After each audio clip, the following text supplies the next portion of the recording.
Hello friends, welcome to today's video.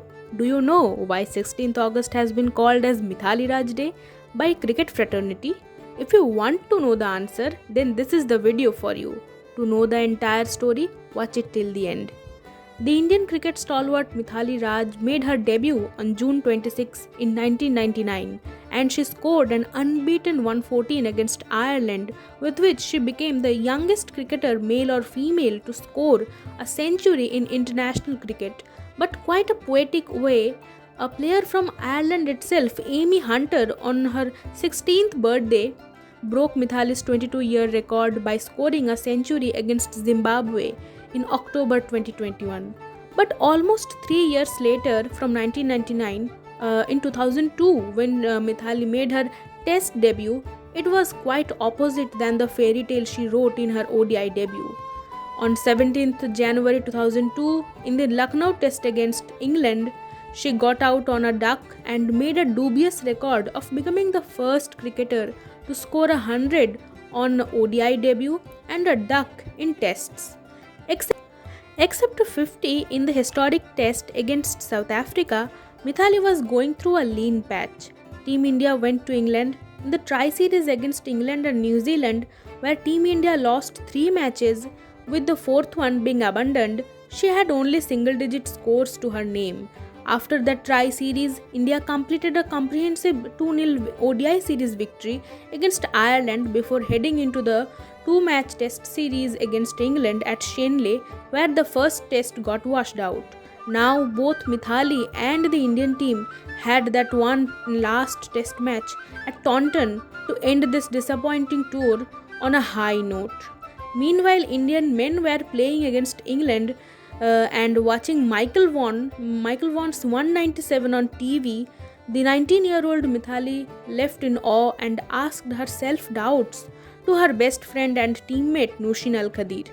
What went through Vaughan's head as he went about constructing such a long innings? How did he do it? Would have been disappointed in falling just 3 short of a double century? Do you think I can ever score one?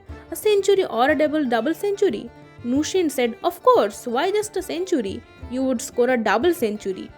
Years later, she said, I was quite fresh when I took strike and my immediate focus was to occupy the crease. She described her innings to Wisden India Almanac and she did exactly what she said. She made a 65-run partnership with Anjum and already spent more than 3 hours on day 2 itself with her personal score of 43. On day 3, when everyone thought she would be tired, well, she definitely was.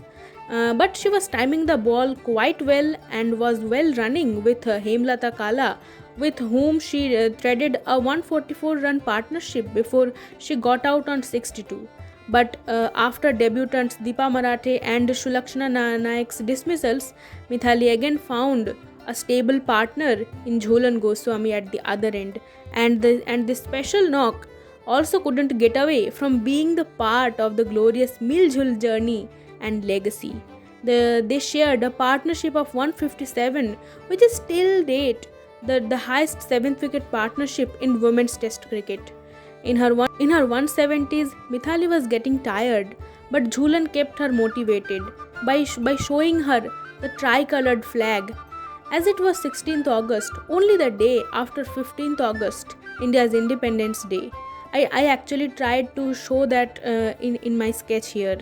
And she not just got past 190, which was the highest test knock by an Indian made by Sandhya Agarwal, but also reached to her elusive 200-run mark. Now she has that taste what Michael Vaughan couldn't achieve.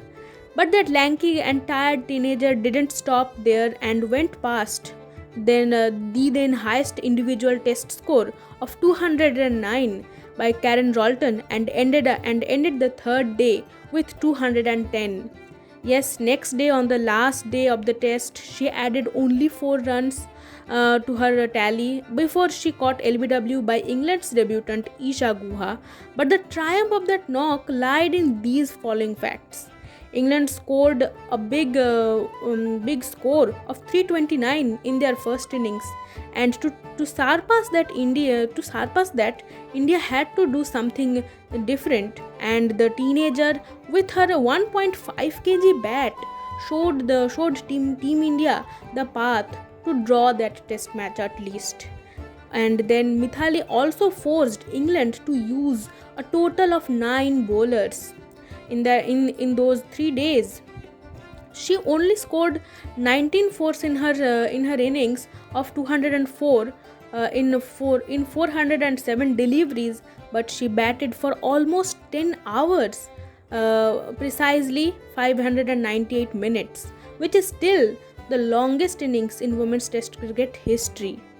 And Mamta Marvin aptly summed up well what her inning meant at that time. I'm quoting, "We were so happy for her and she saved our face. We were all indebted to Mithali for that tour. She made us come back with our heads high. And for this that world record Mithali made, she received the Arjuna Award in 2009 as the first female cricketer in 21st century to receive that, after Sandhya Agarwal received it in 1986. But if you think this is the only reason to call it Mithali Raj Day, nope, it's not the end. In 2014, after 8 years from 2006, she led the Indian team with 8 debutants in the team against the Ashes winners England at Walmsley. On day 4, dated 16th August 2014, they needed 62 runs to win with 6 wickets in hand. But as it was, the whole test match was a low-scoring affair, India captain certainly was a bit nervous.